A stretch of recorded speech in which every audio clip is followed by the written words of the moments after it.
And a square post is a better situation than a barleycorn front sight and a V-notch, but again, there are pros and cons to both. Some are a little faster, some are more precise.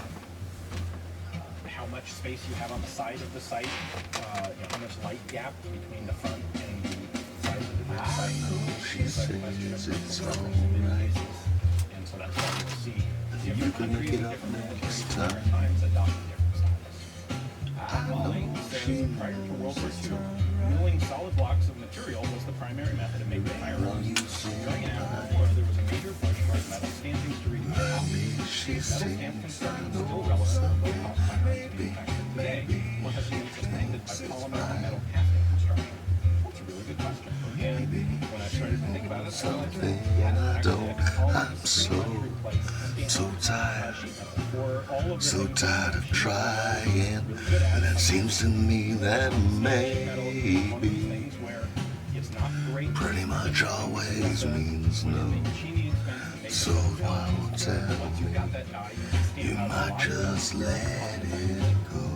Stamped sheet metal allows you to use lower grades of steel. If you're milling something out, oftentimes we're lazy. If this is a receiver or some other Just ain't my way. stamped metal works, Cause no one, no, likes to be let down. It costs a large amount up front to make a polymer die. Oh, she loves the sunrise.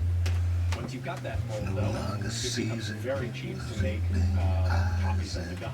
So, just like stamping, you've got low cost volume production.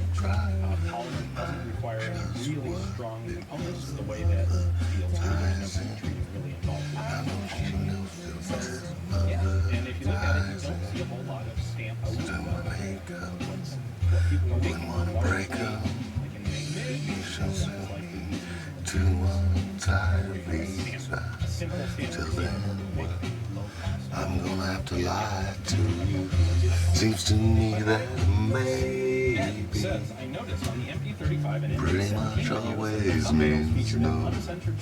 So don't tell me previous videos on Girl2 you might just let it go. Initially, when I started using thumbnails with national flags in them, I thought it was a really cool idea, which I still do. I really like that system. But I did not consider a number of potentially offensive and controversial flags. Now, I lucked out that the Confederate flag, the actual American Confederate flag that was the national flag of that government, is not the flag that everyone associates with Confederate. So I can get away with that easily because people Pretty much always means no. So don't tell me you might just let it go. One is YouTube monetization policy. My initial experiment, remember that YouTube does not tell anyone, including people making videos like me, what exactly their policies or criteria are. They have these vague guidelines that are set out in the FAQs, and beyond that, it's up to, they have some algorithm that is basically a black box that determines if your video is suitable for advertising. My initial experiments have led me to believe that having a swastika in the thumbnail would pretty much immediately render that video not monetizable, and that's why I started using a blurred out flag instead. By the way, I spent some time trying to come up with the best alternative to having a proper true Nazi flag in the thumbnail image, because man, that image attracts assholes like white people. I recognize that this flag is the historically correct flag for 1935 to 1945 Germany, but I always have a lot of curation of comments that has to be done on a video that is from the Nazi German period because of the number of either edgy kids or true neo-Nazis who show up and start making nasty comments. With that in mind, I tried to come up with a good alternative, and I can't really come up with one. People have suggested using what is basically the Nazi flag, but with an iron cross in the middle instead of a swastika. I would rather have something that is either historically correct or something that is obviously not correct. obviously has been changed. I don't want to use a flag that's just a substitute like they typically do in video games with the Iron Cross. So what I ended up with was the Kriegsmarine banner that did have a swastika in the middle, and I just blur that out. And it's obvious that something has been changed, but it is also, before it's been blurred, it is a period correct flag.